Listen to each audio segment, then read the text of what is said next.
صبحی همه به خیر و شادی باشد دوستانی عزیز. خوش آمدید به کانال ما.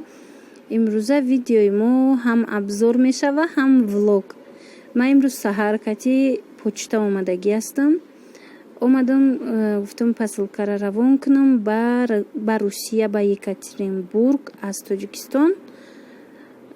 باری ما 3 کیلو شید، یالکای وای شید، پاسلکا شید. برای هوای 150 سومون شید 3 کیلوش. خلاصه همیشه دوستانی عزیز از 2 هفته تا 3 هفته در رفتم میرسه.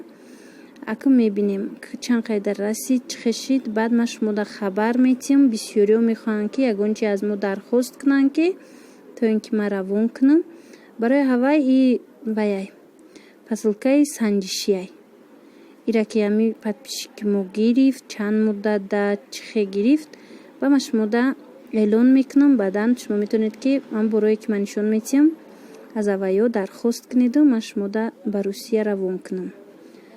دوستانی عزیز حاجی ما کاروان رفتستم. سهر اینجا بر وقت اومدم که اینجا از ساعت 9 کار میکرده. جوی همی ویش جوی همی لیباس هم خیلی چیزو قبول میکردگیش. با ایستادم ویا را انتظار شدم آمدن. بعدن سپاریدم و رفتستم. با زور جده وی سرشید، بارون سرشید. در ماه ایول بارون سرشید در تاجیکستان. ببینید چند وقت شد که همین یک بارون میبوره. بارونی نه اونقدر در روز، بارونی کوتاه مدت خیلی میگویند. انا ببینید پیش سیرکه شخصانی که از این طرف هستید مرحمت تماشا کنید. تا ما بزرگ رفتن گفتم با کمک شما کتی صحبت کنم، زیرا که چند وقت بود رستیگه فقط ویدیو ابزارو بود و خیلی گپ و خیلی چیزا نه اونقدر خوب بود. واسه من بزرگ دارم دوستانی عزیز. این یکم دروازه کاروانای طرفی پژارکا، طرفی اپتوی. انا ببینید همینجا در کرتای دختگی میفروشن. ببینید قطورکو همش کرتای دختگی تاجیکی میفروشن، کرتا پوچه. واسه من نرخوش شما در گپ میزنم.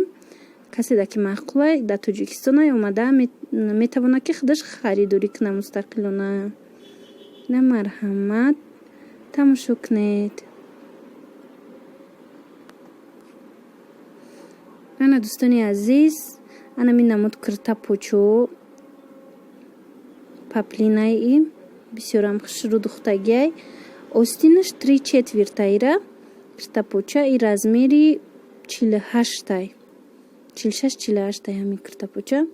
نرخش 80 سومون. این نرخی که من حاضی گفتستم. شما شاید که اومده با سوداگرها کتی گپ زنان کرده مثال سودا کرده ارزانتر هم یابید. این من همین نرخی که آزی ماده گفتن هوای برای شما گپ میزنم. بینید جده با 700 سومونه هاش هسته.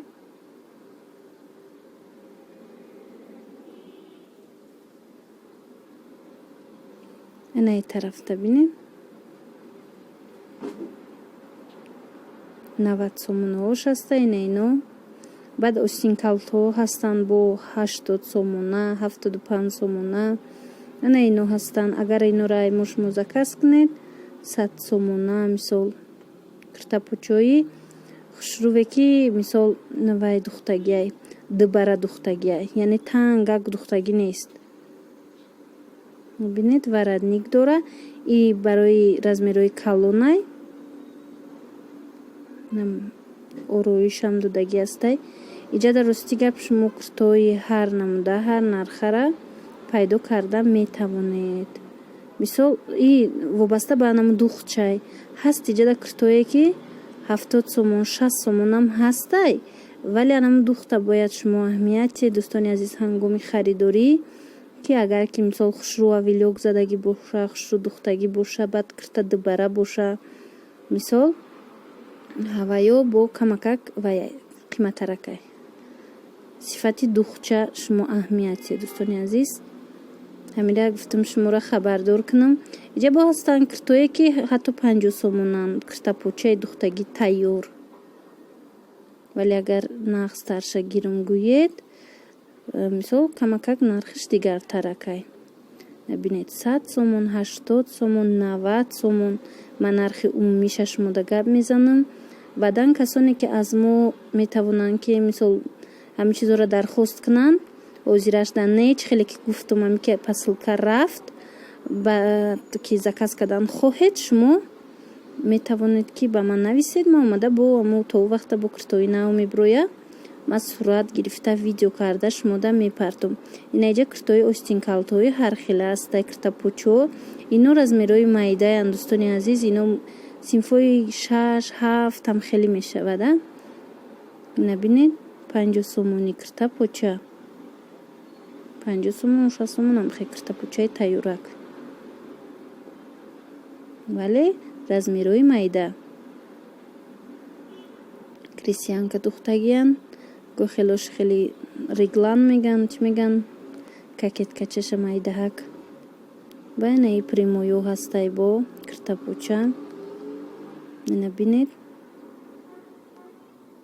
85 100 90 анам хеле нархош киртое ки остин дарози хушруван остин калто иша майдай размераш. Баъдан платья духтагӣ ҳастай платьёш бепочаян а дигарош боша киртапочаян. На марҳамат бинед чӣ хеле гуфтум нархоша янам хеле ана ино бо накладной духтагиай накладной кокетка 100 сомон надора 80 сомон надора ино.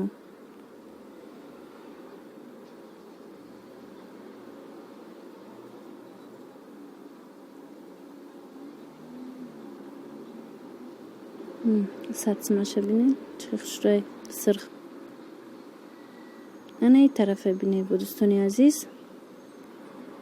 бисёрам ина куртои кӯдаконара бинед 50 сомонӣ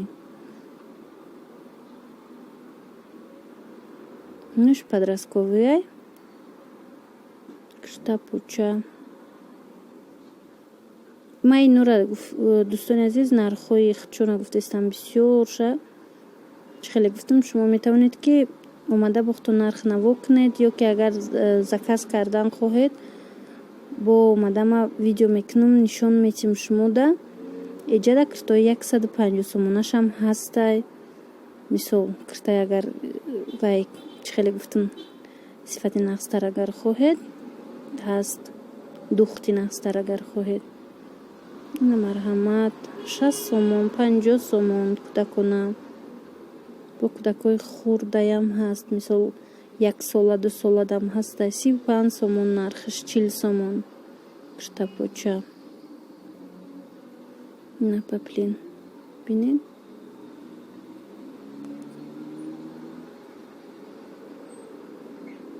ина майдачави киртапочаи майдача паплинак 35 сомон.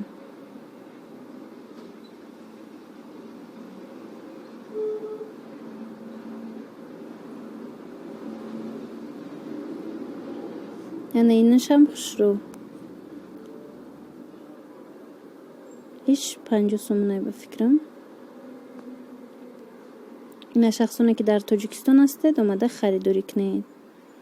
иҷада ма дар хонаям мо чанд рӯза ма бозор нарафтам рости гап и видеое ки буд ҳавайёра ма видео карда шумода партифтам монтаж карда чанд вақта дар хонаям кор дорем банка маҳкам кунӣ чӣ хеле ки мегӯянд. иҷада ози мо мураббо кардастем аз ду намуд шафтолу и шафтолуи сирхай ози қариби тайёршавӣ шидай қариби тайёршавӣ гуфтаистам навандохтагӣ.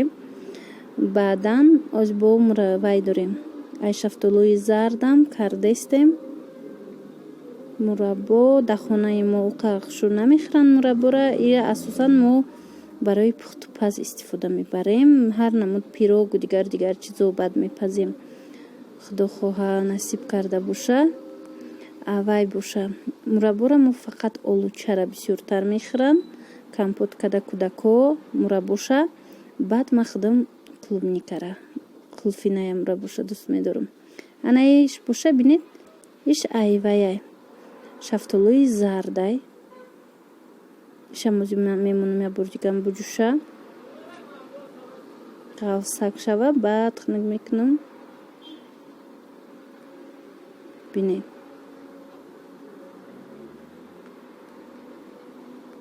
тамошобинони азиз, боварӣ дорам ки